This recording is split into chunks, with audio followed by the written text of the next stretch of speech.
Hello and welcome to DesertTrippin. It was about a year ago that I released my Barker Ranch video series where Charles Manson was captured 61 days after the brutal Tate LaBianca murders on completely unrelated charges. Well, a lot has happened since the release of those videos in the world and also with Mrs. DesertTrippin and I. For starters, we sold our place in LA and moved up here to Ojai, California.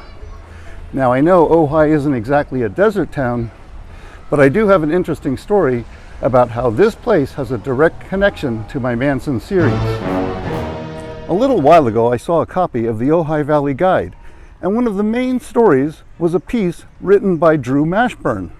Stay tuned for a fascinating interview with Drew later in this video. Okay, here's the story. This is Sespe Creek. It stretches about 61 miles from its humble beginnings in the eastern Sierra Madre Mountains till it empties into the Santa Clara River near Fillmore, California. Along the way, it is fed by over 30 streams, creeks, and tributaries. The terrain in this area is steep and rugged, making it one of the last designated wild rivers in Southern California. And the area is known for occasional torrential rains that frequently reshape the mountains and redirect the massive water flows. It was here, some 52 years ago, in a place not unlike this, that the badly mangled body of Ronald Hughes was found wedged between two big rocks in icy cold water. Of course, there was a lot more water in here when Hughes was washed downstream, but I had to pick the hottest day of summer during one of the worst droughts in history to come and explore this area. Hughes was a newly minted 35-year-old Los Angeles attorney. He was known as the hippie lawyer for his nonconformist ways and his knowledge of hippie culture. Manson must have liked him initially because he signed him on as his newest defense attorney. What is your relationship with Mr. Manson now? Well, I think it's a very friendly one, and it always has been. We've seen eye to eye on a great number of things. However, there are some problem areas. But things eventually soured when Hughes didn't get on board with Manson's defense strategy, and Hughes was replaced just 2 weeks before the trial. Hughes eventually wound up representing another family member, Leslie Van Houten. Because there was no direct evidence linking Manson to any of the crime scenes, it would be very difficult to get a guilty conviction under traditional law. But the state had a different idea. They were attempting to prove that Manson had some type of eerie power over his followers, or his family, as they were known, and that they were simply acting on his commands. Feelings towards everything. I feel no bad. I know no bad. Let's open them. I'm not against you. Huh? Are you bitter? Bitter? No. According to this new angle the prosecution was taking, Manson's followers became the weapons he used to kill his victims. When Manson heard about this, he felt very betrayed, and he threw a tantrum in court, saying he never wanted to see Hughes in that courtroom again. Ironically, Hughes was never seen in that courtroom again, because as soon as those words left Manson's lips, the court adjourned for a 10-day Thanksgiving recess. And Hughes traveled up here to the Los Padres National Forest with two friends, James Forsher and Lauren Elder, both just 17 at the time. The three of them drove in Elder's VW van along a dirt road that used to be right here, heading 19 miles in to the remote Sespe hot springs. It was November 27th, and as they were heading in, a powerful storm washed out the road and their van got stuck in the mud, about 1.5 miles from their destination. Hughes' two friends had had enough and told them they were going to hitchhike back to Los Angeles. Hughes was determined to get to the hot springs and decided to stay and ride out the storm. The next day, on November 28th, Hughes was seen by three campers, Larry Anthony Bell, David Schroyer, and Anthony Giffen, all 18. The young men said they saw him walking back toward Elder's abandoned bus, and he seemed okay. After a brief conversation, Hughes continued on his way, and that was the last time he was seen alive. On November 30th, court reconvened back in Los Angeles, and Hughes failed to appear. The torrential rains had continued back in the Sespe wilderness, so it wasn't for several days that the first of several search parties could be dispatched. After 2 weeks, there was still no sign of Hughes, so a new defense attorney was assigned to Ms. Van Houten. The media and the world grew very curious about this new development. Could Charles Manson be behind Hughes' unexplained disappearance? It wasn't for about 5 months, ironically on the same day that Charles Manson and his accomplices were being found guilty, that 2 trout fishermen, Don Chessman, age 49, and his friend John Wells, age 47, they were fishing a little ways down the stream here in an area called the Narrows, and they found Hughes' lifeless body submerged between 2 boulders. Cold, he was well preserved, the water was icy cold. Well, they saw this dead body there and they kind of freaked out, but the bite was good, so they didn't leave right away. They didn't call the authorities until the next day, and go figure.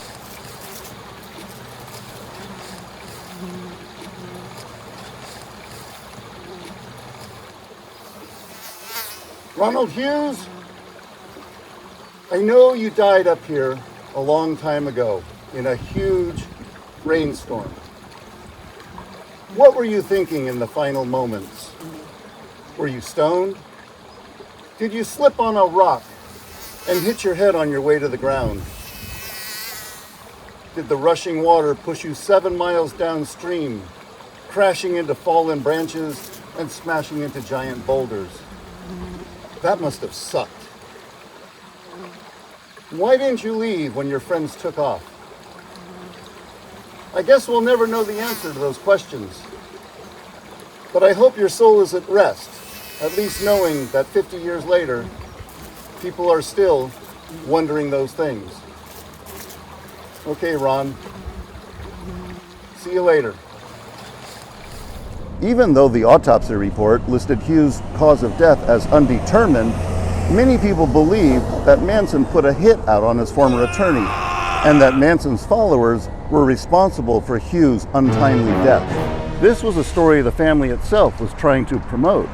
In Vincent Bugliosi's book, Helter Skelter, the former DA writes that another family member, Sandra Good, made a number of admissions off camera and unrecorded. She told her interviewer, in the presence of at least one other witness, that to date, the Manson family had killed 35 to 40 people, and that Hughes was the first of the retaliation murders. The implication being that the Manson family had murdered Hughes. Now, we all know that Charlie didn't like Hughes very much, and bad things seem to happen to people that Charlie didn't like. But after everything I've seen, I'm leaning towards the conclusion that Hughes' death was merely an untimely coincidence. One of the main reasons for my thinking was that story I told you about in the Ojai Valley Guide by Drew Mashburn.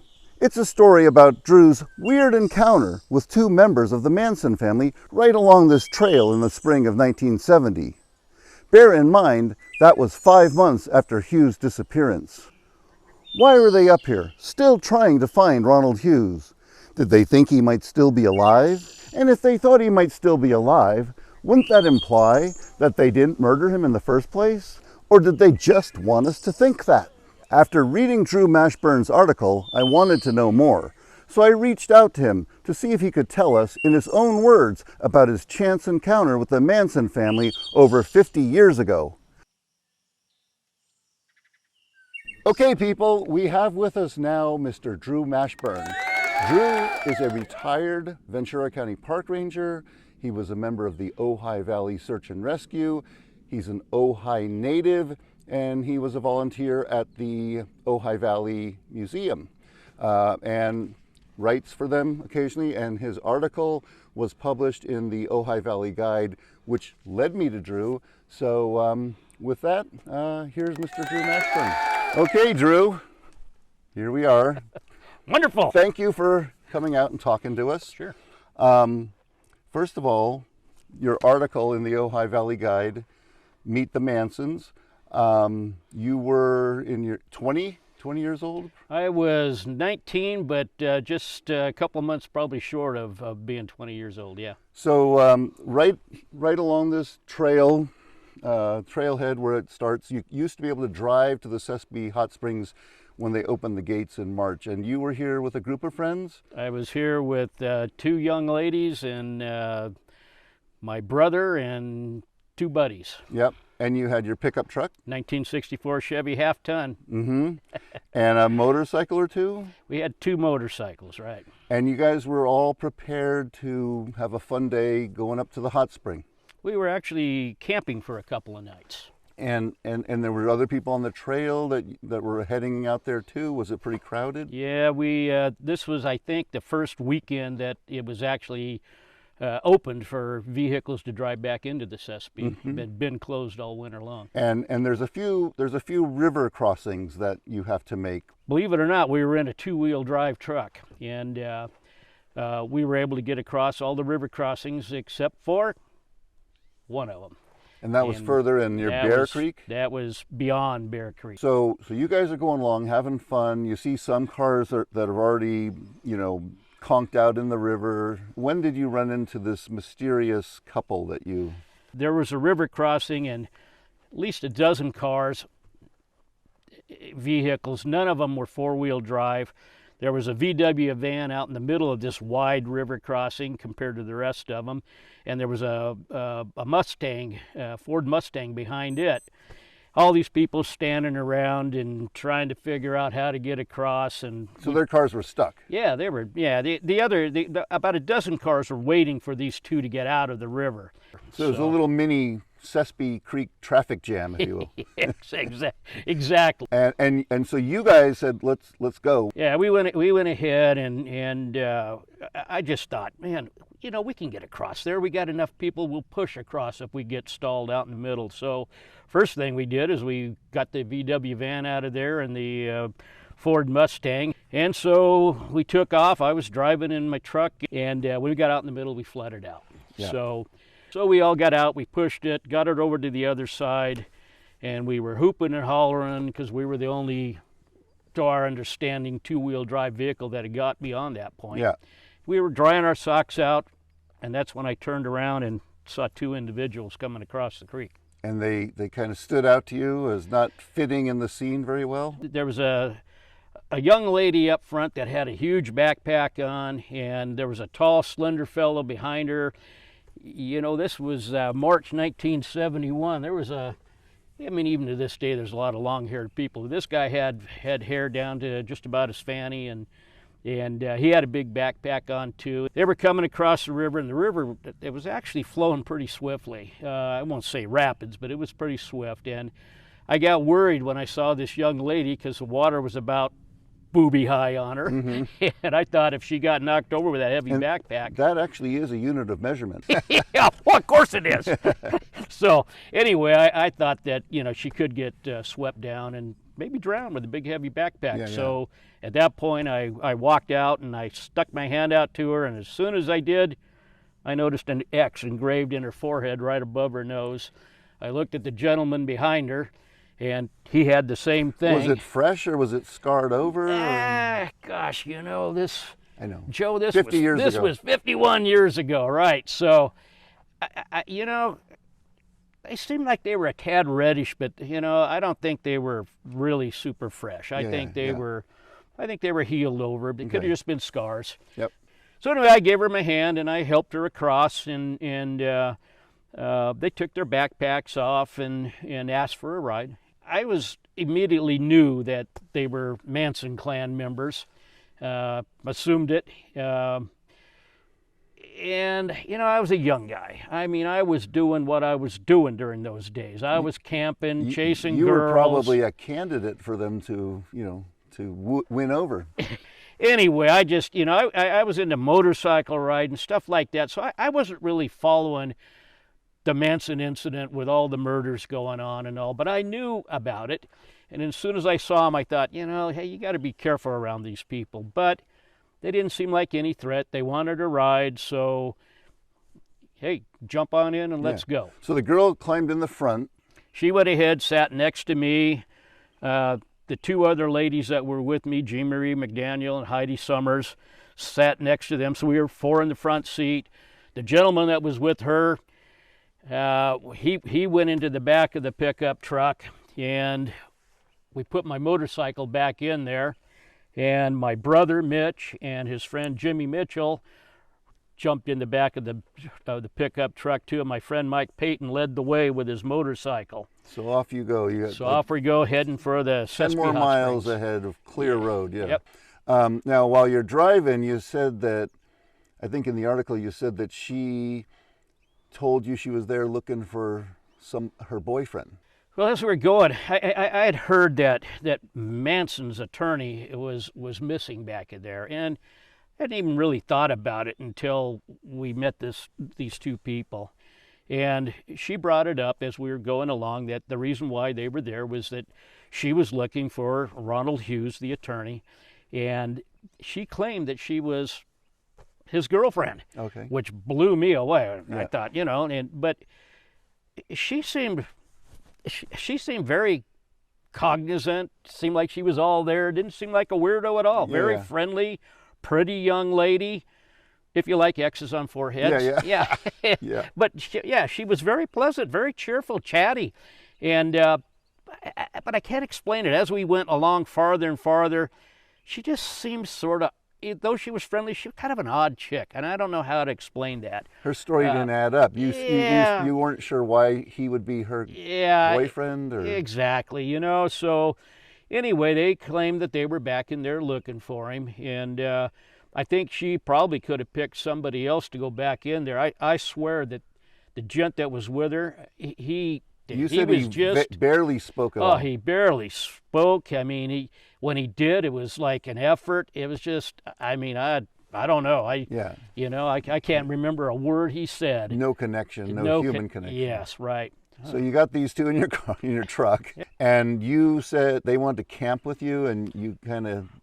Well, they probably got the impression, or she did anyway, but sitting next to me, that hey, we're a friendly people and they can camp with us and all, and we got pretty close to the Sespe Hot Springs, just a few miles, and she kept it up, and finally, I don't know, a mile or two from the hot springs, I stopped and I told her, I said, this is where I'm dropping you and your friend off, and well, no, we want to camp with you, we want to party with you, and I told her no. Yeah. I mean, I knew enough that. So she pressed you a little, and you had to stand her down. Yeah, exactly. I had to kind of be firm with her.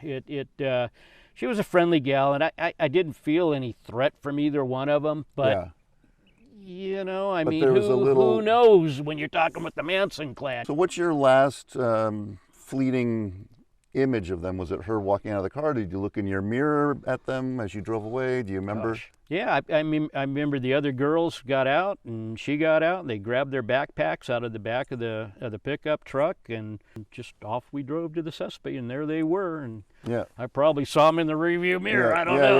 That was the end. That was the end of it. All right, Drew. Well, thank you, sir. Thank you You're so more much. than welcome, Joe. Thanks. Mr. Drew Mashburn, what a wonderful resource here in Ojai. Drew is a historian, and he writes for the Ojai Valley Guide, and you also publish on the website for the Ojai Valley Museum. The Ojai Valley Museum has their own website, but there's an adjunct one that is called OjaiHistory.com. It's a wonderful resource, and the Ojai Valley, if you haven't been here, is a wonderful, magical place, and it's full of amazing stories, and thanks to people like Drew, we will have these stories preserved and archived and shared. So, okay, I guess that's it for our interview. I know there's a lot to unpack here, but here's what we do know about Ronald Hughes' death. There was a storm of biblical proportions the day he and his friends came up here to the Sespe wilderness. The area is known for flash floods and occasional landslides. His two friends did not feel safe and went home. Hughes himself was not in great physical shape. When his body was found, it showed signs of damage consistent with being washed down miles of fast-moving water, bouncing off rocks and debris. The Ventura County coroner could not find any evidence of foul play. Even though Manson probably wanted Hughes dead, and even though there were people in the family willing to murder for Manson, it seems the family wasn't completely sure what happened to him themselves. So how could they have killed him? Well, Ronald Hughes isn't around to tell us what happened. So without any clear evidence, one way or the other, it looks like we'll never know the whole story. The sheriff's office in Ventura County seems to agree, because Ronald Hughes' death is still officially an open case. This is Joe Bowie, DesertTrippin, still finding weird connections to the Manson story. Over and out in 3, 2, 1!